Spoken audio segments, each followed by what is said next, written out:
Bugun kunimizda biz endi biz tugashdik. Bizning harakat qilganimiz beka, bizning savob qilganimiz beka deganimiz del Bani Isroillarningki inna la mudraku. Endi biz qolib degan o'xshash bir narsa.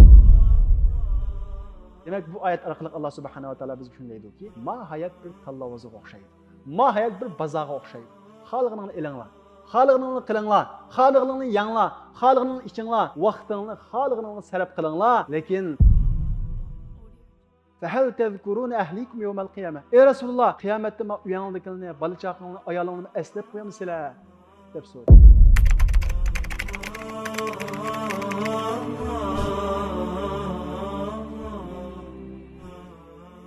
Aziz qarindoshlar, bugün biz yani şu Allah'ınki güzel isimlerden bir isimini öğreniş arkalı Allah'a bo'lgan tunuşumuzda texmi cho'nqurlashtiramiz inşallah. Ma yaşlar pes küçük olsanlar, çoğunlar kelse üstüde oturda, özünü yaş dep sanaydiganlar pes olsanlar bo'ldi. Ondan üstüde oturursanız sizin çoğun dep muamele qilaveramiz. Elhamdülillah ve salatu ve selamu ala Rasulillah amma ba'd. Assalamu alaykum aziz qarindoshlar. Kimning esida bor biz o'tgan hafta Allohning qaysi güzel ismini o'qigandik? Yana sen mukofot salamsa? Mukofot e'lon qilmadim, boshqadan so'rayman.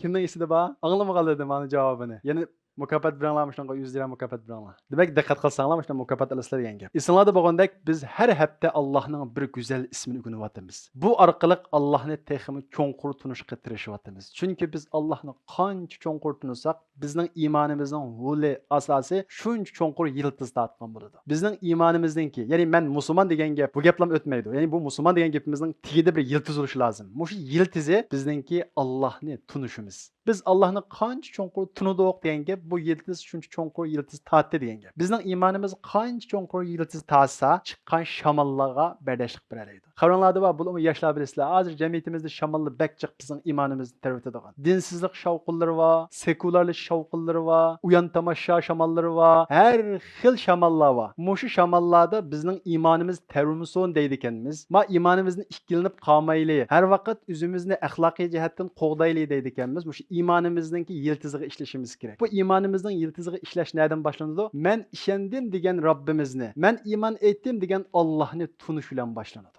Şuna biz Allah'ını tunuş için tirişiyatımız. Ve şundakla Allah Teala'mı Kur'an-ı Kerim'de özününki nurgun isimlerini haber bergen. Peygamberimiz Muhammed Aleyhisselam'ı Allah'ın güzel isim ve sübetlerini haber bergen. Ve şundakla Peygamberimiz Muhammed Aleyhisselam kanda bir adam Allah'ın şu 99 isimlerini ügense ve ahsaha, onu ügünüşlen birge, onu çüyense, onu çoğunkulaştırıp özünü emirleştirirse o cennet kiradi diken. Demiş kalırsanlar selam isqan buluşanlar mümkün. Allah'ın her bir ismi bizgi üzünü tunuşturuşlan birge bizgi nemiş kılışını götürdü. Her bir ismi ma hayattaki vazifemizni bizga tuntudu. Ya'ni bizning kimligimizni tuntudu. Shunga o'zini tunigan odam Robbini tunuydi degan shu. Biz shu bo'yicha bugun Allohning yana bir go'zal ismini o'qiymiz. Bizning bugun o'qiydigan Allohning go'zal ismi qaysi desanglar? Al-Hasib. Allohning Al-Hasib ismi nim degan gap? Bu ism orqali Alloh o'zining qaysi tarafini tunishtirmoqchi? Alloh subhanahu va taoloninki Al-Hasib ismininki ikki xil ma'nosi bor. Birinchisi bo'lsa kupoy bo'g'ichi degan. Yani Allah subhanahu wa ta'ala özüge tevekkül kılgan, özüge işengen bendelerge kupayı boğuçı deyen gibi. Ve şundakla Allah subhanahu wa ta'ala özünün ismini Kur'an hadiste haber berip lan boldu kılmasın. O ismininki emeli, real, eksetken noktasını kainatı körüstüp koyalım. Biz bunu ilgirki hem isimleri körüp öttük. Onda olsa Allah'ın El-Hasib ismininki eksi kainatta ve özümüzde kanda eks etigilik. Biz karab bakıdığın bolsak Allah subhanahu wa ta'ala bizninki aklımız yok, tefekkürümüz yok, gücümüz yok. En aciz vaktlerimizde bizga kupoyi bulag'liq, bizning rizqimiz kupoyi bulag'liq, bizning salomatligimiz kupoyi bulag'liq. Masalan, biz onamizniki rahmatdagi vaqtimizda rizqimizni andisha qilamdik. Biz onamizniki rahmatdagi vaqtida bizga zukan tegib qolmasin, qo'sqam och qolmasin, men bir og'rib qolmay deganga o'xshagan. Hozir biz andish qilgan narsalardan andish qilamdik. Va yoki bizni tushayotgan onamiz ma narsani yey balamning paloniga paydo qilsin deb mushunda har narsani bilib yemdi. Unda emas. Faqat salomatlik uchun ba'zi narsalarga diqqat qiladi, yeydi, ichidi, o'ltiradi, ammo bizni Alloh subhanahu va taolo al-Hasib bilan onamizningki rahmatdagi vaqtida xeyim xatarsiz xotirjam bizni yashatdi. Bu shu bizningki onamizningki quruqsidagi vaqtimizdami rizqimizni bizning andishimizsiz, bizning hech qanday kuch-quvvatimiz yo'q. Pul topayil demaymiz, rizqimiz uchun bir harakat qilayil demaymiz. Mushunda vaqtda rizqimizni onamiz orqali bizga yedirgan, bizni himoya qilgan, bizga kupoyi bo'lgan Alloh subhanahu va taolo, ey insonlar, men sizga hasib, ya'ni kupoyi bo'g'ichi deb mana shu rahmatdagi holatimizdami o'zininki Hasib ismiga ishorat qiladi. Biz odatda ana shunday ojiz onamizning rahmiga paydo bo'lamiz. Aqlimiz yo'q, tafakkurimiz yo'q. Biz shunda tug'ilgandan keyin Yana bizga Allohningki hasib ismi namoyon bo'ladi. Masalan, tug'ilgandan keyin bizga onamiz, dadamiz bizningki yeydigan narsalarimizni akildi. Biz hech qanday sa'iy, ya'ni harakat qilmaymiz. Ya'ni Alloh subhanahu va taolo bizning ota-onamizga mehr shafqatdan iborat bir narsani serish orqali bizga ularni xizmat qildiradi. Ya'ni biz hech qanday kuchsizmi Alloh subhanahu va taolo bizning rizqimizga ega bo'lganlik. Ana shunday nurg'ulg'an bosqichni besib kelib, Alloh taolo bizga ozroq qudrat berib, ozroq aql berib, ozroq kuch bergandan keyin biz xuddi o'zimizning rizqini o'zimiz tepib yeydigandek, o'zimizning ishlarga o'zimiz ega bo'la oladigandak holat kelamiz. Alloh subhanahu va taolo bu ism orqali deydi-ki, Al-Hasib. Alloh subhanahu va taolo bandalarga kifoya bo'lg'uchi. Cho'ng jihatdan butun bandalarga Alloh subhanahu va taolo kifoya bo'lg'uchi. O bizning harakat qilishimiz hammasi bir sabab. O sababni cho'qim qilishimiz kerak. Ammo mu'min qulda sabab qiladi, qalbida Allohga bog'lanadi. Ana shundaq biz cho'ng bo'lgandan keyinmi, Alloh taolo aql bergandan keyinmi, kuch bergandan keyinmi, o'zimizning aqliga ishonib, kuchimizga ishonib, yo'q, mening rizqim qulamda, mening o'zimning hamma ishlar o'zimning qulamda deb qolgan hamallam xatolashib ketamiz. Ana shundaq vaqtdami men sabab qilishga buyurilgan, men aqlimni ishlatishga buyurilgan, men harakat qilishga buyurilgan, ammo menga kifoya bo'ldig'ini, menga rizq berdig'ini, menga sog'lomlik ato qildig'ini Alloh deydigan mushayakaga vaqtimizda, ya'ni qalbimiz butun Allohga bog'langan vaqtida, ondan Alloh subhanahu va taolo bizga o'zining ismining taqozosi bo'yicha kifoya qiladi. Shunga Alloh taolo Qur'on Karimda va may yatawakkal alalloh fa huwa hasbuh. Kimki Allohga tavakkul qiladi ekan, uningga Alloh kifoya qiladi. Uning rizqiga Alloh kifoya qiladi. Uning salomatligiga Alloh kifoya qiladi. Butun g'am qilgan, andish qilgan har bir narsaga Alloh kifoya qiladi. Qanday qilgan vaqtda? Allohga tavakkul qilgan vaqtida. Tavakkul degan nima? Tavakkul deganimiz qulimizning sabablar bilan mashg'ul bo'lishi. Ya'ni qo'limizdan keladigan butun sabablarni qilishimiz, ammo qalbimizning bevosita Allohga bog'lanishi. Agar biz Allohga tavakkul qilmay deb qo'limizda sabablarni qilmasak, ya'ni haqiqiy tavakkul qilgan bo'lmaymiz. Va shundaqla endi men qo'limda sabab qildim deb natijani, shundaqla g'albini sababga bog'lab olsak, Allohga ishonaman deb qo'yib Allohga haqiqiy tavakkul qilmasak, ya'ni haqiqiy tavakkul qilgan bo'lmaymiz. Esimizda bo'lsin, sabab Allohning buyrug'i, Allohning amri. Sabab qilamiz Allohning buyrug'i bo'lganligi uchun, ammo g'albi, nusrat va natijaning hammasi Allohdan. Mana bu tavakkul. Mana bu shundaq tavakkul qilgan vaqtimizda ondan keyin Alloh taolo bizga kifoya qiladi. Shuning uchun payg'ambarimiz Muhammad alayhissalom, "Law annakum tatawakkaluna alallohi haqqa tawakkuli." Agar sizlar Allohga haqiqiy ravishda tavakkul qilgan bo'lsanglar, la razaqakum kama yarzuqut tayr. Sizlarga qushga o'xshash rizq beradi deydi. O'ylab boqinglar, tafakkur qilib boqinglar. Qushlar qanday tavakkul qiladi? Qushlar o'zininki kelgusidan ensiramdi. Ensiraydigan uni bir tafakkur bormi? Aql bormi? Endisha bormi? Qo'rqinch bormi? Men rizqimni topolmay qolamanmi deb bir haromni yemdi qushlar. Bunday emas. Qushlarda unda bir endish yo'q. Nimishqa?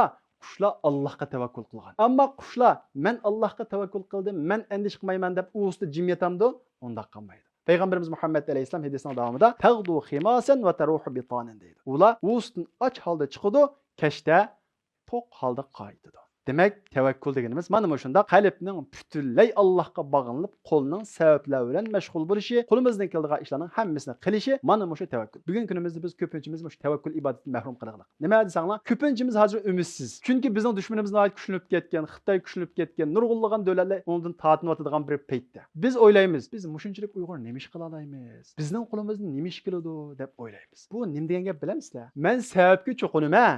Hozir men qildigan sabab Xitoyni mag'lub qilishga va yoki zaminimizni mustaqil qilishga yetmaydi degan gap bu. Umidsizlikning sababi shu. Agar biz Allohga haqiqiy tavakkul qiladigan inson bo'lgan bo'lsak, zaminimizning mustaqil bo'lishi va yoki vatanimizdagi zulmning ozlishi va yoki o'zimizning hurlikka erishimiz mushlarning hammasi Alloh qiladi uni. Bu bizning qilganimiz qo'limizdan kelgan ishlar. Qo'limizdan nima ish kelgan bo'lsa, u sabab nihoyat oddiy bo'lsa-mu, biz vazifamizni ado qilgan bo'lamiz. Unda cho'ng ishlar Allohning ishi bu. Biz sabab qilamiz. O'ylab boqinglar. Bir hasa dengizni qanday ikkiga yaradi? Urib bo'g'ichi dengizni ikkiga yaradigan bir kuchi bormi hasaninki? Yo'q. Musa alayhissalom Allohga butunlay ishonch qilib, tavakkul qilib, Bani Isroilni keyniga agashtirib mangdi. Ular Qizil dengizning buyog'iga keldi. Fir'avn va uning qo'shunining keynidan qo'g'lab keldi. Oldida dengiz, keyinda Fir'avn va uning qo'shuni. Sabab tugudimi? Xuddi bugungi o'xshash. Musa alayhissalomning qo'lida tumirning sunuqi yo'q. Fir'avn kuchli, keyinda nurg'un qo'shuni va oldi dengiz. Hech bir chiqish yo'li yo'q. Bizga o'xshash. Mana shu vaqt umidsizlandi Musa alayhissalom. Ammo Bani Isroillarning ba'zi umidsiz qoldi. Nima dedi? Inna la mudrakun dedi. Xuddi bizga o'xshash. Fir'avn va uning qo'shini bizning kenimizga yetishib oldi. Endi biz tutib qoldik dedi. Bugungi kunimizda biz tugashdik. Bizdan harakat qilganimiz beka, bizdan sabab qilganimiz beka deganimiz dal Bani Isroillarningki inna la mudrakun. Endi biz tutib qoldik deganga o'xshash bir narsa. Bizning ishimiz nima? Sabab qilish. Musa alayhissalom dedi, "Kalla, hargiz undaq emas. Biz tutib qolmadik. Inna ma'i robbi sayahdin." Rabbim men bilen birge dedi. Manıma tevekkül. Kolumuzda bütünley sebep yok mu? Kolumuzdaki sebepler nait aciz mi? Biz sebepki çokunmadık. Biz Allah'a çokunduk. Allah'ın küçüğü işendik. Biz hiç kaçan sebep işinip kalmadık. Biz kaçan iki sebep işinip kalgan vaktimizda kolumuzdaki sebep aciz, biz galba kılanmayız. Bizning sanımız aciz, biz galba kılanmayız. Bunun hemmesi bizden tevekkül kılanmalıqımız. Tevekkül kılgan bir mümin sebepki çokunmaydı. Qoldaki sebepning acizliği qarab, hergiz ümitsiz bo'lmaydi.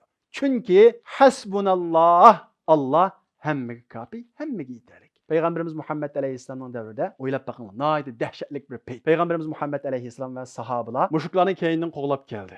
Bazı münafıklar ular xabar yetkizib, müşriklar naydı zor qo'shin bilan keldi dedi. Bu vaqt şu Hamroli Asadga bag'ı vaqt qo'ydaymi? Musulmonlarning sahobalarniki naydı halqiliq bir peyti. Agar müşriklar qaytadan qo'shin boshlab kelib qolsa, Madinada ajoyib qirg'inchiliklarni elib boradi. Peygamberimiz Muhammed Aleyhisselam keyinni qo'lab borgan ishimi, müşriklarga bir hayy ko'rsatib, yo'q Muhammadning qo'shini borganda keyinni qo'lib etish. Shuning uchun keyinni qo'lgan. Müşriklarni qochgan. Ama bazı münafıklar dal Peygamberimiz Muhammed Aleyhisselamning strategiyasiga zid holda innan nasa qad jama'u lakum. Müşriklar sizlarga qaytadan to'plashdi dedi.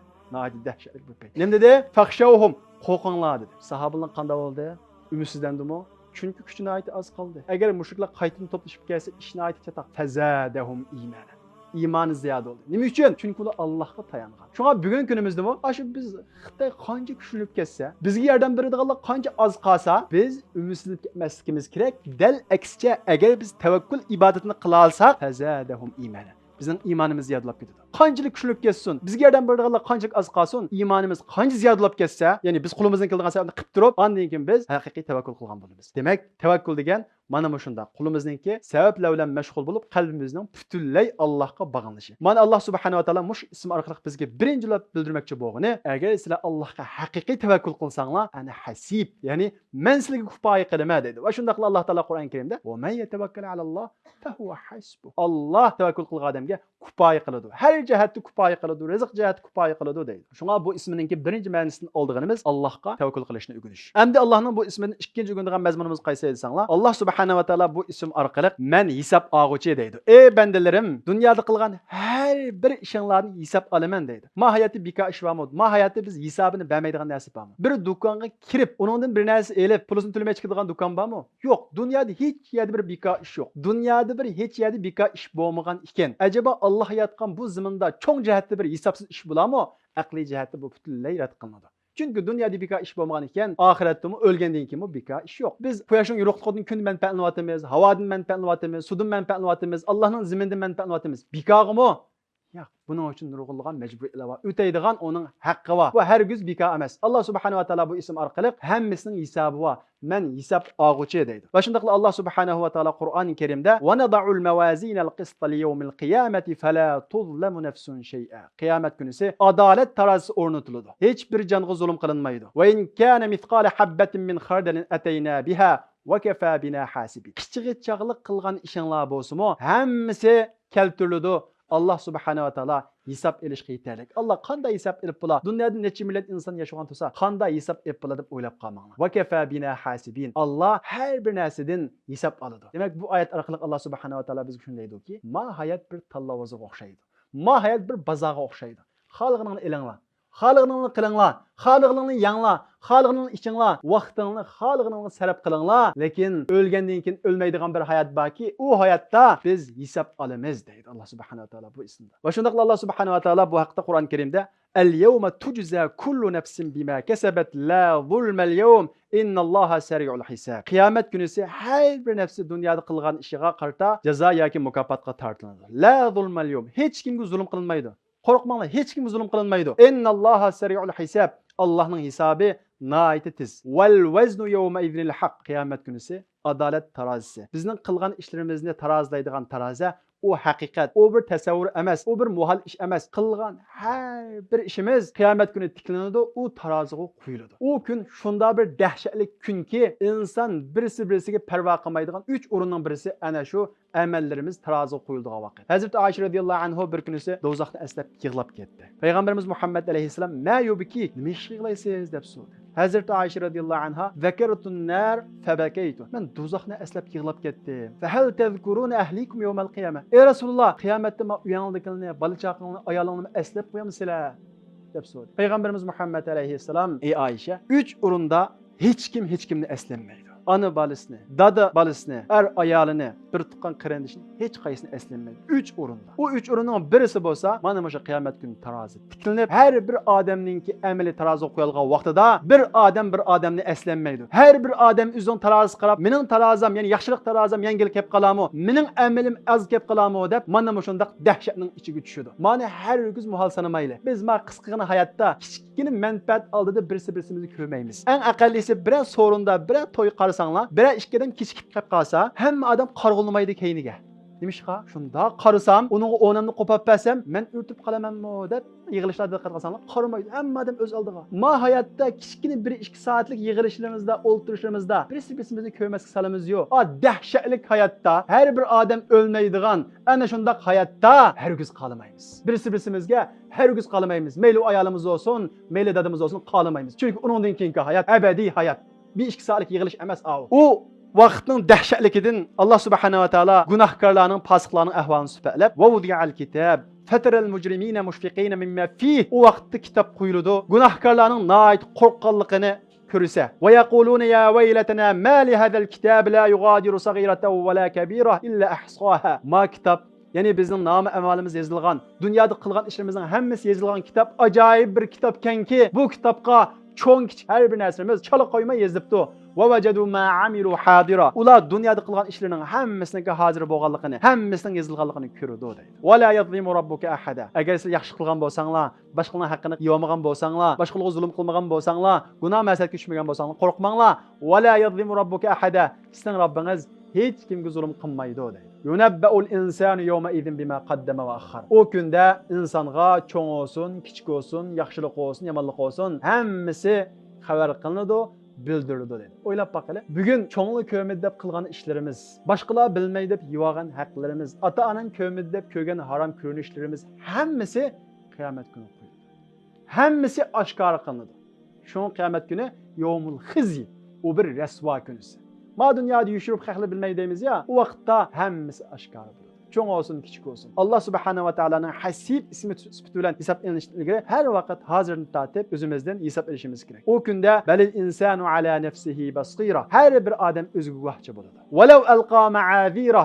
Onun özürleri qabul qilinmaydi. Şuna Allah subhanahu va taala vattaqullah. Ey Allah'ın bendileri, ey yaşlar, ey yigitlar, Allah'tan qo'rqinglar. Chunki Allah'ın hesabını aytasiz. Allah taala qanday hesab apılar, qanday xotirlab bular demanglar. Allah bu nayt asan. Faman ya'mal mithqala zarratin khayran yara. Zarrichilik yaxshi qilgan bo'lsanglarmi ko'rasizlar. Bu zarra deganni bilamsizlar? Ey chirog'ning yurqida hozir uchib turgan kichkina zarralar bor-ku, ana shu. Ana shuncha yaxshilik qilgan bo'lsanglarmi, uni ko'rasizlar. Va man ya'mal mithqala zarratin sharran yara. Ana shuncha kichkina yomonlik qilgan bo'lsanglarmi, onu ko'rsizlar. Lillazina istajabu li robbihimul husna. Ma Allohning gapini anglab, Allohning so'zlariga, Allohning buyruqlariga javob qaytarib, uning amal qilgan kishilarga güzel, yaxshi mukofot bor. Vallazina lam yastajibu lahu law anna lahum ma fil ard. Amma u kunda ma hayotdagi o'zining nafsi xohishiga, ko'ngliga, yoshlikqa ergishib, Allohning buyruqiga parvo qilmay, o'z xohishi bo'yicha yashagan kishilar bo'lsa, law anna lahum ma fil ardi jami'an wa mithluhu ma'ahu laftadaw bi. Agar ana shu kishilarningki shu vaqt ilkida ma zimindagi butun boyliqlarning hammasi bo'lsa, ashularning hammasini pediga birib, hammasini birib qutulishni orzu qiladi deydi. Demak, ma dunyodagi xushalligimiz, azroq xushallikni deb o'ynagan uyallarimiz hammasi qiyomat kuni biz uchun hasrat bo'ladi. Chunki ulaika lahum su'ul hisab. Ular nayt qattiq hisobga uchraydi. Va ma'wahum jahannam. Ularning o'rni jahannam bo'ladi. Va bi'sal mihad. U nima degan yomon joy. O'ylab qilishinglar mumkin. Bularmi bugungi kundagi yoshlar? Bu hozir qarasak kofirlarning hammasi kuchlik. Va shundaqlar hozir dunyoda nurg'un odam bunda o'ylanmay, o'zini jannat, do'zax deb o'zini azoblamay, xohlagancha yashayotdi deb o'ylab qilishinglar mumkin. Alloh taolo Qur'on Karimda buni eskartib deb qo'ydi. Va in tuti akthara man fil ard yudilluka an sabilillah. Ey Muhammad, sen ma zimindagi ko'p qism kishilarga agatsang, ma zimindagi ko'p qism kishilar Alloh deb yashamaydi ekan, jannat, do'zax yashamaydi ekan deb ko'p qism kishilarga agishib yashasang, yo'ldan ezib ketsa. Şuna ama cemiyetki nurg'un yoshlarninki parvosiz yashaganligi va yoki kofirlarning kuchlanib ketganligi, dunyodagi ko'p sonli kishilarninki bu Alloh xiyolida yo'q, jannat, do'zax xiyolida yo'q yashab ketganligiga qarab asla va asla aldanmasligimiz kerak. Va shundaqla bugun kunimizda yoshlarni aldayotgan bir narsa. O qaysi desanglar, bugun kunimiz palakning chaqi aylanib mushundaq bir davrga kelib qoldi. Qanday desanglar, musulmonlar ojiz va shundaqla musulmonlarningki dunyoga qo'shgan to'hfasi oz, kofirlar fan texnika jihatda bo'lsin, boshqa jihatdan ilgilab ketayotgan bir davrga keldi. Bu nihoyat cho'ng bir imtihon bu. Ko'pincha yoshlar qarasa musulmonlar musulmonlar ojiz. Musulmon davlatlari keyinda qolgan. Kofir, xristian davlatlar taraqqiyot ketgan. Buna qarab, "Voy, mushunda cho'ng ishlarni qilib, insoniyatga tuhfa qo'shgan tursa, men musulmonlar insoniyatga hech qanday tuhfa qo'shmasa, mushuni jannatga kim jannatga deb o'ylab qilish mumkin." Hatto ba'zilar yoshlarning kallasini qaymoqtirish uchun o'ylab baqqan musulmonlar nima ijod qildi? Sen ishlatayotgan telefoningni kofir ijod qildi. Endi sen hech ish qilmay turib jannatga qanday kirsa deb qaymoqtirish mumkin. Esinizda bo'lsin. Eng cho'ng tuhfa ko'rsatgich kim bilamsizlar? Payg'ambarimiz Muhammad alayhisalom. Nima ish bilamsizlar? Ma dunyoda hozir nurg'ulg'an kofirlar tuhfa ko'rsatgulik. Qanday qilib tuhfa ko'rsatgulik? Birisi telefon yasadi, birisi kompyuter yasadi, birisi soat yasadi. Shundaqmi? Bu tuhfa. Ammo bu tuhfa nadagi tuhfa? Ma hayotdagi tuhfa. Ma hayotning vaqti qanchalik? Bir odamning yashaydigan vaqti 50 yil yoki 60 yil. Ular ko'rsatgan tuhfasi insoniyatning 50-60 yillik hayotiga foydali bo'lgan tuhfalar. Ama Peygamberimiz Muhammed Aleyhisselam'çı insanın ölmeydiğen, ebedi hayatıga ta'sir ko'rsatadigan tuhfa. Shuning uchun dunyodagi tarixi bütün kofirlarning tuhfasini yig'sak, Peygamberimiz Muhammed Aleyhisselam'ning tuhfasiniki qiyshig'imi kelinmaydi. Buni bunday tushunsangiz texnik tushunasizlar. Odatda kofirlar bu savolni qanday o'ynaydi desanglar, doim bizga oxiratni unutildirib, hisobga oxiratni qo'shmay turib bizni ogohlantiradi. Ya'ni kofirlar hamma ishni mushu dunyo deb o'ylagan bo'lg'achqa, mushu dunyo tuhfa ko'rsatsalar, u eng yaxshi. Mushu dunyoda pul topgan bo'lsalar, u eng yaxshi deb ko'rsatadi. Biz shunda o'ylaymizki, ma dunyoda pul tepish, ma dunyoda tuhfa ko'rsatish yaxshi. Ammo shu ko'rsatgan tuhfa, shu topgan pul oxiratga ulanmasa, hammasi sipir.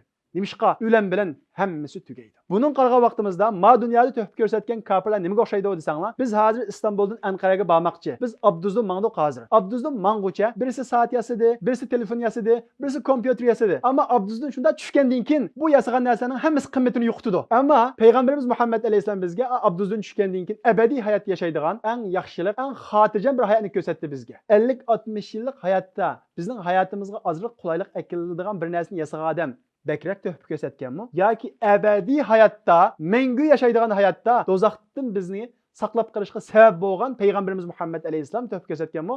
Buni aqlga o'ylab baxsaqmi? Payg'ambarimiz Muhammad alayhisalom insoniyat ichidagi eng cho'ng tuhfa ko'rsatgan shaxs. Chunki Payg'ambarimiz Muhammad alayhisalom necha milliard insonni do'zaxga kirib ketishdan saqlab qoldi. Shuningga vasila bo'ldi. Shunga ma dunyodagi kofirlarning qilayotgan ishini ko'zimizni cho'ng ko'rsatib olmaydi. O şu dünyalık. Şuna Allah Teala Kur'an-ı Kerim'de وَالَّذ۪ينَ كَفَرُوا أَعْمَالُهُمْ كَسَرَابٍ بِقِيعَةِ يَحْسَبُهُ الظَّمْآنُ مَا. Ma kafirlarınki ma dünyada kılga işi sarap qo'xshaydi deydi. Sarap degan nima bilamsizlar? Ma issiqda yiroqdan qarasanlar su ko'rinadi. İçeride qishig'i barsanlar u su yo'q. Ya'ni asqatmaydi. Dal shunga o'xshaydi. Şuna Allah Teala وَقَدِمْنَا إِلَى مَا عَمِلُوا مِنْ عَمَلٍ فَجَعَلْنَاهُ هَبَاءً مَنْثُورًا. Biz o kafirlarning qilgan ishini qiyomat kunisi uçup yurgan to'zonda qilib etamiz deydi. Yana shu nuqtaga diqqat qilinglar. Musulmon ma dunyo uchun tuhfa ko'rsatmaydi emas. Musulmon insoniyat uchun yaxshilik qilmaydi emas. Musulmon ma insoniyat uchun yaxshilik ko'rsatadi, ma insoniyat uchun tuhfa ko'rsatadi. Bizning islom tariximiz qaraydigan bo'lsakmi, ma insoniyat uchun tuhfa ko'rsatgan nurg'ulg'an olimlar bor. Ibn Sina'dan tortib sananglar, Ibn Firnasqich sananglar, Ibn Khaldundan tortib hozirgi zamon fan texnikasining asosini saqlanami musulmonlar. Ammo musulmon ma dunyoda qilgan har bir ishini oxiratga bog'laydi. Uni nol qilib etmaydi, o'lim bilan yo'q qilib etmaydi. Ammo kofirlar ma dunyoda qanchalik cho'ng ish qilib etsin, qanchalik tushunib ketsin, u bir sarapqa, ya'ni yiroqdan qarasak bor, ammo yaqin kelsak yo'q, mushundaq bir narsaga aylanadi. Shuning uchun ma hayotda biz o'zimizning qilgan ishini oxiratga o'tamdi, o'tmamdi, oxiratga bog'lay oldikmi, bog'layolmadikmi, ma haqda qattiq o'ylashimiz kerak. Shunga Alloh subhanahu va taolo Qur'on Karimda alohiyatan o'sha hisob masalasida kofirlarning qilgan ishlarining hammasini uchib yurgan tuzandaq qilib oladiganligidan bizga xabar berib, hargizmi Allohga iymon etmasdan, ya'ni oxiratga bog'lamasdan qilgan ishni cho'ng sanab ketmaslikka bizni undaydi Alloh subhanahu va taolo. Unda bo'lsa Alloh subhanahu va taolo qiyomatda bizni qanday hisob oladi? Alloh taolo qiyomat kuni hisobni ikki xil oladi. Birinchisi mu'minlardan, ya'ni Allohning deganlarini kuchining yetish amal qilgan, gunoh qilib qolgan bo'lsa-mu, gunohiga petib qolmagan, tavba qilgan haqiqiy mu'minlarning hisobi. Bu mu'minlarning hisobi qanday bo'ldi desanglar, Alloh subhanahu va taolo bu mu'minga dunyoda qilgan ishlarining hammasini ko'rsatdi. Va shundaqla u bandaning dunyoda qilgan gunohlarini u bandaga har birini birma-bir ko'rsatdi. Sen bu shundaq qilgan, sen paloni gunohni o'tkazgan shundaqmi deb har birini ko'rsatdi. Mu'min banda har birini e'tirof qiladi. E'tirof qilib bo'lgandan keyin Alloh subhanahu va taolo satartuha alayka fid dunya. Men dunyoda uni yushirgan, seni rasvo qilmagan, mana bugun uni kechirim qilaman deydi. Ya'ni bir musulmon qiyomat kuni endi men halok bo'lib ketdi deyman. Ma gunohlarimning jiqligiga deb o'ylagan vaqtda Alloh taolo ma dunyoda men uni yo'g'idim, kishilarga bildirmadim, men mag'firat qilaman deydi. Buning bir sharti nima ekan bilamsizlar? Oshkor qilmaslik. Shunga payg'ambarimiz Muhammad alayhisalom gunoh qilganlarninki hammasining afu qilganligi, ammo bir to'liqning afu qilinmaydiganligini aytib qo'ydi. O qaysi? Mujahirun. gunohini oshkor qila Allah. Men unda qilyaptim, men bunda qildim deb to'g'ri ko'rgan narsa olsun, bütün haram ishlarni do'stlariga deganlar, atrofiga tarqatganlarning gunohi afu qilinmaydi. Ammo dunyoda yepilib qolgan, yushunib qolgan bo'lsa, Alloh o'zining rahmati bilan xohlagan kishidan uni Alloh subhanahu va taolo afu qiladi. Ya'ni Alloh taolo mu'minlarning hisobini mana shunday bütün amallarni ularga ko'rsatadi. Ularning hisobi ko'rsatish hisobi deb ataladi. Hargiz inchki hisob olmaydi. Chunki qiyomat kuni inchki hisob oldimi, ishimiz tugadi. Shunga tövbe qilgan, haqiqiy mu'min bo'lishga tirishgan kishilarning hisobi o ko'rsatish hisobi deb ataladi. Mana mush kishilarning hisobi ularga ko'rsatilib bo'lgandan keyin ularningki nomi amal kitobi ularning o'ng tarafidan beriladi. Bu asan hisob berilgan kishilar deb ataladi. Alloh subhanahu va taolo bu vaqt Qur'on Karimda fa amma man utiya kitabahu bi yamini, qanda bir odamning kitobi o'ng tarafdan berilsa, fasawfa yuhasabu hisaban yasira. U odam asan hisob beradi. Va yanqalibu ila ahlihi masrura. O odam jannatdagi uyiga, jannatdagi o'rniga xushal holda qaytadi deydi. Ikkinchi turli hisob bo'lsa, kafirlardan aldıgan hesap, münafıklardan aldıgan hesap ve müminlerden müminler içinden günahkarlardan, günahiden tövbe qilmaganlardan, gunohiga cho'nqur shungib ketiverganlardan aldıgan hesap. Bu hesap qanday hesap desanglar, bu hesap inchik elinadigan hesap. Munoqish qilinadigan hesap. Shunga Payg'ambarimiz Muhammad alayhisalom qanday bir odamning hisobi inchik elinsa, o odam halak oldu. Yani ahvali xatar degan. Payg'ambarimiz Muhammad alayhisalom inchik hisob oldigan kishilarning haqida fayalqala abda fayaqul: "Ey bandam, men seni dunyoda bir inson qilib, aqli va tafakkur va inson qilib hurmatli qilmadimmi? Nurg'ulgan imtiyoz bermadimmi? Seni boshliq qilmadimmi? Sana mol dunyo bermadimmi?" deb dunyoda bergan ne'matlarning har birini so'raydi. Masalan, quyoshmi Allohning bir ne'mati. O'ylab baqalan, Alloh bekorga bermaydi quyoshni. Odatda biz bir oyda to'kan bo'lsak, uning pulini to'laymiz. Ajaba bu quyoshni Alloh taolo bekorga berami? Buning hisobini oladi Alloh taolo. Birma-bir hisobini oladi. Har birini so'raydi Alloh subhanahu va taolo. Inchki hisob qiladi. Va shundaqla Alloh subhanahu va taolo bugun sen meni dunyoda unutgandek men seni unutmayman deydi. Alloh subhanahu va taolo inchki hisob olgan kishilardan mana mushundaq inchki hisob olgandan keyin ba'zi kishilar buni inkor qiladi. Inkor qilgandan keyin Alloh subhanahu va taolo fayuhtamu ala fihi va yuqalu li fakhdihi va lahmihi va izamihi intiqi. O odamningki ig'zi pechatlanadi. Uning putiga, yutusqa, so'ngaklariga, terilariga, go'shtlariga so'zlar deyiladi. Ondan keyin uning qo'llari, ko'zlari, ig'izlari, butun badallari uningga guvohlik berishga boshlaydi. Demak, qiyomat kuni qochib qutulish yo'q, o'zir aytish yo'q. Ma dunyoda o'zimizni aldab o'tab ketarishimiz mumkin. Ma dunyoda ota-onamizni aldab o'tab ketarishimiz mumkin. Ma dunyoda kishilarning orasida yaxshi deb o'tab ketarishimiz mumkin. Ammo qiyomat kunisi al-yawma nakhtimu ala afwahihim va tukallimuna aydihim deydi Alloh subhanahu va taolo. Qiyomat kunisi og'zimiz pechatlanadi. Qo'llarimiz so'zlaydi. Nimani tutganligimizni, nimani ko'rganligimizni xabar beradi. Ko'zimiz so'zlaydi. Bu ko'zimiz telefonlarda ko'rgan narsalarni, yo'llarda tikilib qolgan narsalarimizni xabar beradi. Putlarimiz so'zlaydi. Putlarimiz nega bog'liqligimizni hammani xabar beradi. Agar biz ma'noga haqiqiy ishonib tasavvur qila olsak, u hayotniki naqadar dahshatli ekanligini ko'ramiz. Azroq ishda bir qatim aytgan yolg'onimiz ota-onamizning oldida oshkor bo'lib qolgani qopsa, qanchalik tanqislik qilamiz, qanchalik xijolatli qilamiz. Qiyomat kuni bir yolg'onimiz emas, hammasi oshkor bo'ladi. Qiyomat kuni rasvo bo'lmasligimiz uchun mushu hayotda o'zimizni hisob olishimiz kerak. Va shundaqla Alloh subhanahu va taoloninki Al-Hasib ismini har vaqt esimizda tutishimiz kerak. Chunki qiyomat kunisi mana shundaq bizning put qo'llarimiz hammamiz guvohlik bergandan keyin bizning nomi amali kitobimiz bizning keynimizdan beriladi. O fasawfa yad'u subura, voy deb to'laydi. Voy isman 40-50 yillik hayotda vaqtliq lazzat, vaqtliq huzurda gunoh ishlab ekanman. Qisqa hayotda do'stlarimning keyniga mengib ekanman deb mana shundaq pushaymonlarni qilib voy deb to'laydi. Voy isla sa'ira va shundaqla jahannamga kiradi. Innahu kana fi ahlihi masrura. O ma dunyo hayotida nayt xushal edi o. Do'stlar bilan o'ynab, ash vaqtni isrof qilgan vaqtida xushal edi. Ash gunohlarga tushgan vaqtida xushal edi. Ammo mana bugun fasawfa yad'u subura, voy deb to'laydi. Va shundaqla qo'llarini tishlab ya laytani lam attakhid fulanan khalila. Kashki palani do'st bo'lsam bo'ladi ekan. Kashki palandan og'ini bo'lmasam bo'ladi ekan deb o'ylaydi. O'zingizlar bilasizlar ballar. Ma hayotda sizni yaxshilik yetaklik qilma do'st. Yomonlikqa uyanishga boshlayotganima do'st. Ko'pincha o'sha uyanni, o'sha telefonda o'ynayotgan uyan olsin hammasini do'stonga o'tuglik. Yamayaga berishni do'stonga o'tuglik. Shuning uchun men yama ish qilmay, ma hisob beradi ekanmiz deb o'ylasanglar, eng avval ma do'stonlarga bir qarab chiqing. Ma do'stonlar o'shada suhbat vayaga boshlamdi. Vayki to'g'rixonga boshlamdi. Vayki telefonda bunda uyan chiqib deb uyanning gapini qilamdi. Biriga kelsanglar qizvalning gapini qilamdi. Vayki bir ugunish, tirishchanlik, maning gapini qilamdi.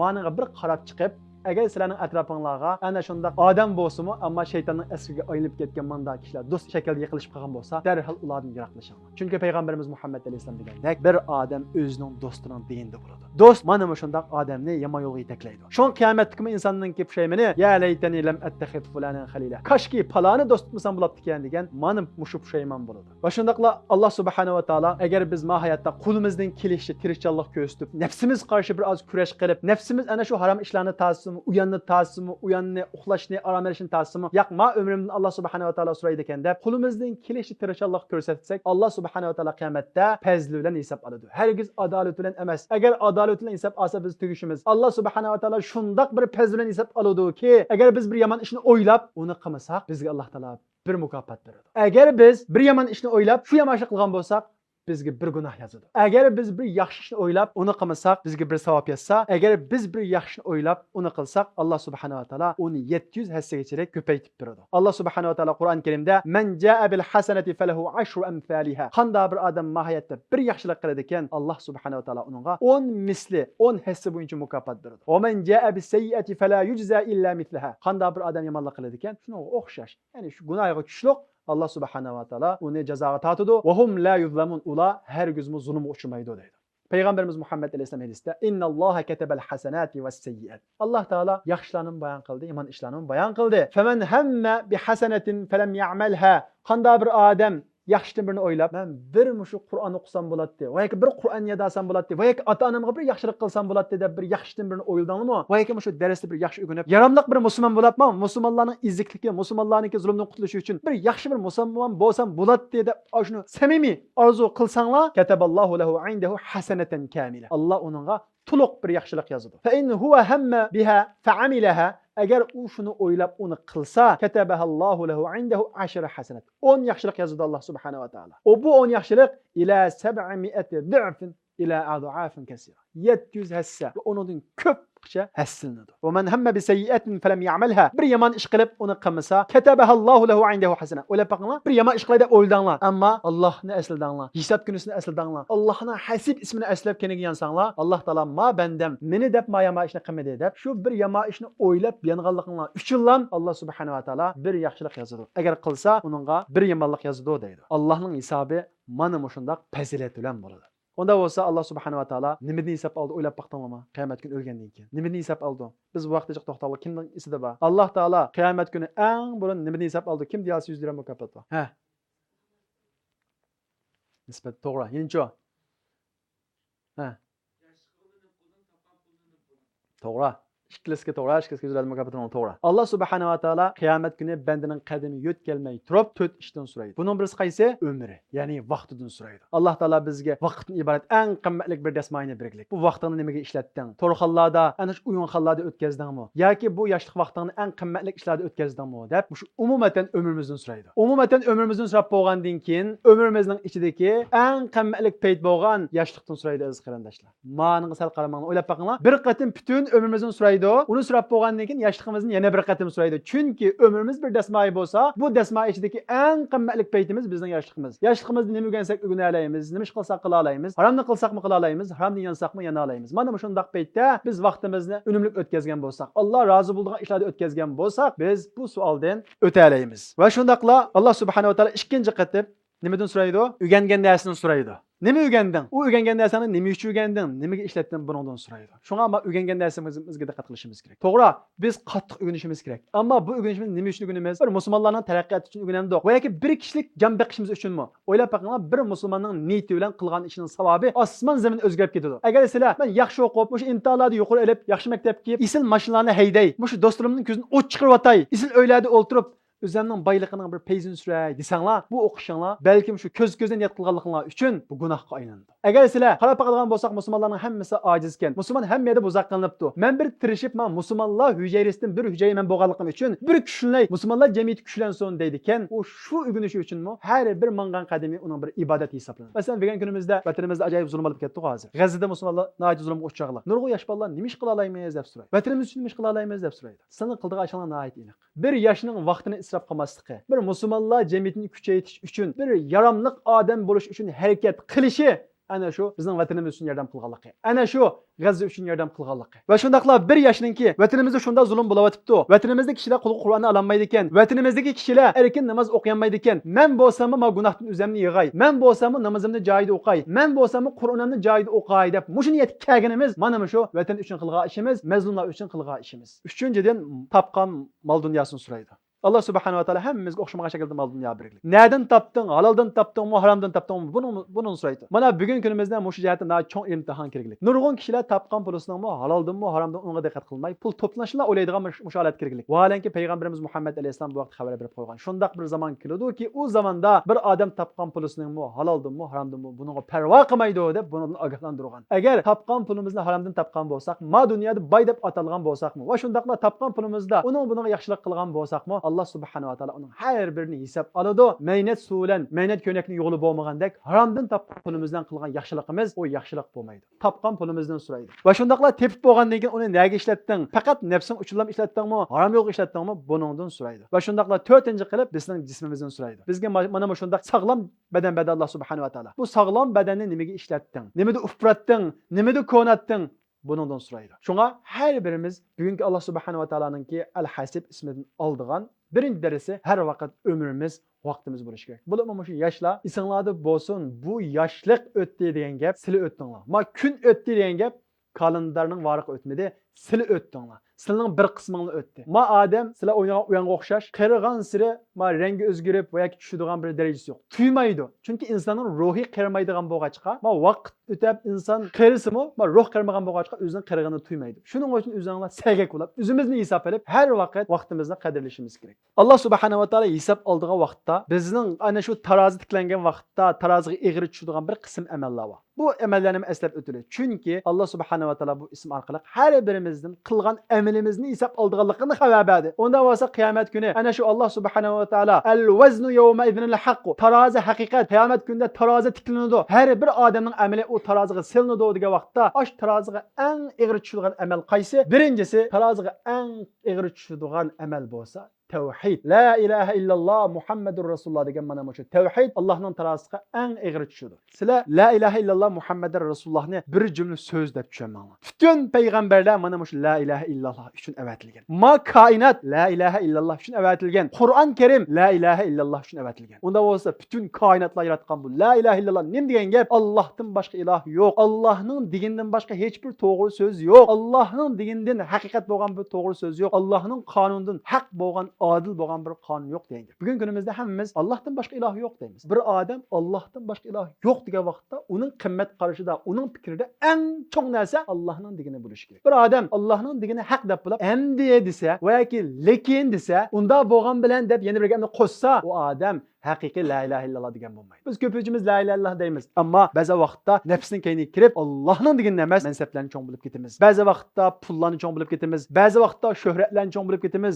La degan gap shuhratga la, shuhrat emas, la mansabga emas, la boyliqqa emas, Allohning degani nima godilkasi shu haqiqat. Biz mushu bilinch, mushu fikrni kallamizga o'rnata olsak, ya'ni Allohning degani eng haqiqat degan narsani o'rnata olsak, undan keyin biz haqiqiy ma'no bilan la ilaha illalloh degan bo'lamiz. Ammo bugungi kunimizda Alloh taolo Qur'on Karimda xabar berib qo'ygandek, ko'pinchimiz shirk aralash imoyatiga Allah Teala Kur'an-ı Kerim'de ayet uçuk degan ve ma yu'minu ekseruhum billahi illa ve hum müşrikun. Kişilerin köpüncesi şirk keltirgen halde imayeti de deydi. Yani imanına şirkini koşuyordu. Allah kama işinimiz, pulg'im işinimiz. Allah kama işinimiz, mensepkim işinimiz. Allah kama işinimiz, ma cemiyetki çoğunluğuma işinimiz. Allah kama işinimiz, ma cemiyetki küçük kapırlığıma işinip ketimiz. Mümin emas. Özümüzde işki ilahlık kılgan bulunmaz. Çünkü Allah'ım işendi, pulg'im işendi. Allah'ım işendi, mensepkim işendi. İşki ilahlık bu. La ilahe illallah. Allah'tan başka ilah yok. Allah mevcudun dep kemeklik ma tevhid kelimesi. Allah ba dep kemeklik. Yok illallah. Fakat Allah.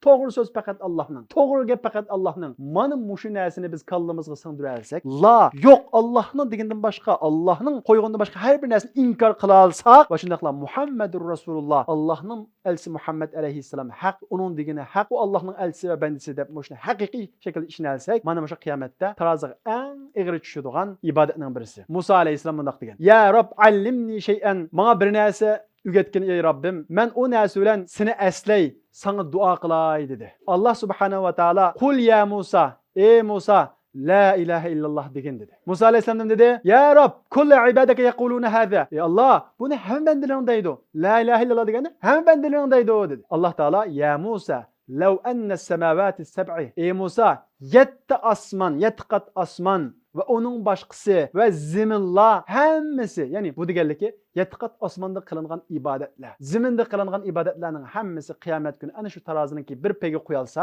la ilalloh yana bir payga qo'yilsa, malat bihinna la ilaha illalloh. La ilaha illalloh degan ma shahodat kelimasi besib ketadi deydi. La ilaha illallahninki vazni mana shundoq ig'ir. Undan boshqa bu haqda Imom Nasai naql qilgan hadisda payg'ambarimiz Muhammad alayhisalom inna Nuhan qala li ibnihi, Nuh alayhisalom o'zining bolasiga vasiyat qilib, men senga bir vasiyat qilaman ey o'g'lim, senga ikki narsani buyurayman. Ikki narsani to'sima. Birincisi olsa la ilaha illalloh. Bu la ilaha illalloh agar qiyomat kunisi tarozining bir pay qo'yilsa, tarozining u pay besib ketadi deydi. Biz bugun kunda har vaqt o'zimizni tekshirib turgan narsa, ammo qalbimizga boshqa bir narsa kirib oldimi? Qalbimizda boshqa narsani cho'ng bildigan bir holat yetilib qoldimi? Buni tekshirishimiz kerak. Esimizda olsin, bu faqat toshda yasalgan narsalar emas. U 14 asr ilgirki narsa. Mahkamda beshi butga cho'ngdiganlar nihoyat az buddistlardan boshqa. Ammo ma davridagi but har xil narsa. Bugungi bo'libmi yoshlarning nazariga but nima desanglar? Shuhrat. Yoshlarning ko'pinchisi fenomen bo'lish orzusi bor. Dangli qo'yish orzusi bor.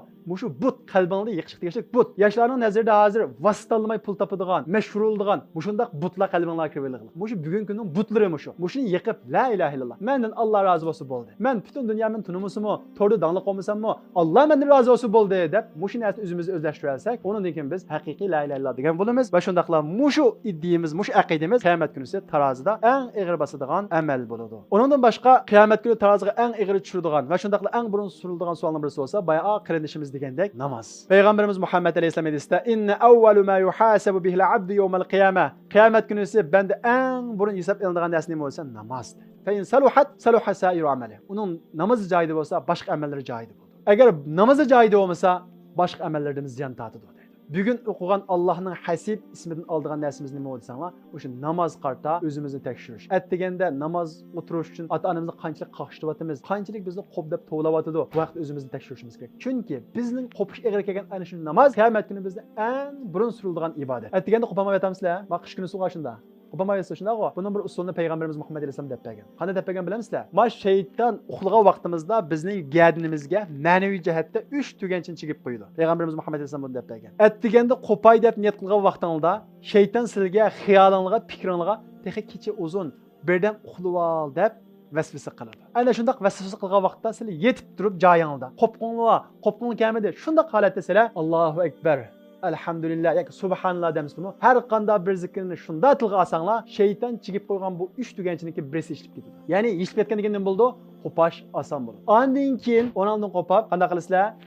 Tahorat olasizlar. Tahorat olgandan keyin yana bir tuganchi ishidi. Tahorat namoz o'qisanglar 3-chi tuganchi ishidi. Demak, bomdod namozini sa'da turish, atdeganda qo'pish bizning oxiratligimiz uchun yaxshi, ma dunyoda ruhimizning yushqon aktiv bo'lishi uchun nihoyat muhim o'rinda turadi. Shuning uchun shaytonning eng chong yelisi nima uchun bilamizda? Sizlarni namozdan to'sish. Alloh taolo Qur'on Karimda va yasuddakum an zikrillah va anis salat. O shayton sizlarni Allohning zikridan to'sidi. Namozdan to'sidi. Chunki namozni shunda o'qisanglar nima bo'ladi bilamizlar? Sizlarga ma gunoh xo'sh yoqmaydi. Gunohni qilgan kelmaydi. Shuning Alloh taolo Qur'on Karimda inna salata tanha anil fahsha'i val munkar. Ma namoz degan gunohdan to'sidi, munkardan to'sidi deydi. Ammo namozni tashlagandan keyincha insonning qalbi birinchi bo'lib shahvatga moyil bo'ladi. Allah Taala Qur'on Karimda "Fakhalafa min ba'dihim khalfun adaa'us salat wattaba'ush shahvat." Ulardan keyin kelgan avlodlar o'rin basarlar namozni zayo qildi. Namozni zayo qilgandan keyin nima bo'ldi? Wattaba'ush shahvat. Ular shahvatlarga ergashdi deydi. Agar yoshlar sizlar bu shahvatning masalasida qiynalgan bo'lsanglar, harom narsani ko'miy deb shunda tirishgan bo'lsanglarmi, ya'ni shayton sizlarga g'olib kelgan bo'lsanglar, bundan qutulishning yo'li namozga ahamiyat berish. Atdigandan tortib namozingni ching tutsanglar, shayton sizga kuch yetmaydi. Uchinchisi qiyomat kuni taroziga eng ig'ir keladigan amal qaysi desanglar, axloq. Payg'ambarimiz Muhammad alayhisalom hadisda min şeyin athqalu fil mizan min husnil xulq. Güzel axloqdanmi taroziga egri qiladigan bir amal yo'q. Güzel axloq degan nima? Yolg'on aytmaslik, boshqalarning haqqini yevamaslik, adablik bo'lish. Ko'pinchimiz bilamiz güzel axloq. Mana shu güzel axloq qiyomat kunisi taroziga eng ig'ri tushadigan amallarningki birisi. Har bir amalimizningki o'xshamagan darajada vazni bor. Biz hozir yerda yig'ib xulosa qilib dedik. Biz shu oddiy ko'rayotgan ba'zi ibodatlar bor. Buningmi qiyomat kuni taroziga tushadigan vazni nihoyat ig'ir. O bo'lsa qaysi desanglar, jinoza namozi. Jinoza namozi haqida payg'ambarimiz Muhammad alayhisalom dedi. Qanday bir odam jinozaga agishib, uning namozini o'qib, qanasa jinoza namoziga felahu qiratan. Cenaze işleri ahirgi iş dursa onun 2 qirat savab berildi dedi. 2 qirat degan qanchalik? Vallazi nafsi biyadihi lahu athqalu fi mizanihi min Uhud. U savabninki, u ecrinin ig'irligi shunchalikki qiyomat kunisi tarozida Uhud tig'idan ig'ir keladi deydi. Demak Alloh subhanahu va taolo bizga buyurgan ishlar, payg'ambarimiz Muhammad alayhisalom bizga o'rgatgan ishlarning hammasining vazni qiyomat kunisi ana shundoq ig'ir. Qiyomat kunisi onam menga qalab qolmasin, dadam menga qalab qolmasin, ash tarozan bir ig'ir kelib olsin deb ensiraydigan kunda xotirjamroq va yoki ensirishimiz bo'shroq bo'lishi uchun ma hayotimizni bekorga o'tkazmaylik, vaqtimizni chang tutaylik. Alloh taolo buyurgan kichik amallargami sal qaramaylik. Chunki Alloh subhanahu va taolo deganda kichining urug'iga chaqliq ishlar bo'lsa-mu, atayna biha biz uni keltiramiz deydi. Alloh subhanahu va taolo hammamizni ana shu qiyomat kunisi hamma odam rasvo bo'lgan kunda rasvolikdan saqlasin Alloh subhanahu va taolo. Va shundaqla Alloh subhanahu va taolo ma dunyoda biz faxrlangan, biz cho'ng bo'lgan kishilar u taroziga tushmaydigan, ammo haqiqiy sof qalblar, haqiqiy tavhidlar, namozlar, zakatlar, qilgan yaxshilarimiz, go'zal axloqlarimiz, o'qigan namozlarimiz va zikr tasbihlarimiz taroziga tushadigan kunda hammamizni Alloh subhanahu va taolo rasvo qilish saqlasin Alloh subhanahu va taolo. Va shundaqla Alloh subhanahu va taolo bizni o'z rozi bo'lgan amallarga nisb qilsin. Alloh subhanahu va taolo hammamizni vaqtimizni cho'ng tutgan, vaqtimizni hisob beraydigan kishilarning qatoridan qilsin. Va shundaqla Alloh subhanahu va taolo hammamizga Allohdan qo'rqadigan, topgan pulimiz bo'lsin, yashagan aralashqa odamlarimiz bo'lsin, Allohdan qo'rqadigan yurak ato qilsin Alloh subhanahu va taolo. Alloh subhanahu va taolo degandek fattaqulloh innalloha sari'ul hisab. Allohdan qo'rqinglar, Allohning hisobi nihoyat tez. Alloh har bir narsalardan bizni hisob oladi. La tusalunna yawma idna anin na'im. Har bir ne'matdan so'ralamiz. Bugun kunimizda vatanimizda nurg'un kishilar biz erishgan ma ne'matdan mahrum. Biz faqat erishganligimiz uchunlar, qashimizda bo'g'anligimiz uchunlar buning ne'matning qadriga yetmayotimiz. O'ylab baqili vatanimizda bir diniy kitobni oshkor o'qiyamaydik. Hozir vatanimizda nurg'un kishilar oshkor namoz o'qiyamayotdi. Bugungi kunda chet elda nurg'un ishlar qila olamiz. Bir yerga yig'ila olamiz. Shunday suhbatlarga yig'ilib Allohni zikr qila olamiz. Nimaning to'g'ri ekanligini bila olamiz, iymonimizni kuchlantira olamiz. Qanchalik diniy kitob o'qaylik, iymonimizni kuchlantira olaylik, qila olamiz. Mushu ne'mat biz uchun berilgan eng cho'ng imtihon. Biz Bani Isroillardek Alloh subhanahu va taolo mana shunday ne'mat bersa, ya Musa, ij'al lana ilahan kama lahum aliha. Ma g'arb dunyosida sekularga o'xshash bir ilohlar bor ekan, har xil sistemalar bor ekan. Biz ma shunday bir iloh qilib bergan deganga o'xshagan, islomdan yiroqlashadigan, boshqa bir iqim, boshqa bir sistemalarning keyindan mangadigan Bani Isroillarga o'xshab bo'lib qolishini Alloh subhanahu va taolo saqlasin Alloh subhanahu va taolo. Alloh subhanahu va taolo ma kafirlarning sonining ko'pligi, ularning bugun kunimizdagi moddiy jihatdan kuchligiga qarab ma'naviy jihatdan bizning mag'lub bo'lib ketishni saqlasin Alloh subhanahu va taolo. Har vaqt Alloh subhanahu va taolo bizga kuch iymon ato qilsin. Ya muqallibal qulub, thabbit qulubuna ala dinik. Ey qalblarni o'rib churguvchi Alloh, bizning qalbimizni o'zining dinida mustahkam qilgin Alloh subhanahu va taolo. Qiyomat kuni hisobimizni hisoban yasira, oson hisob beradiganlarning qatoridan qilgin ya Alloh. Va axiru da'vana anil hamdulillahi robbil alamin.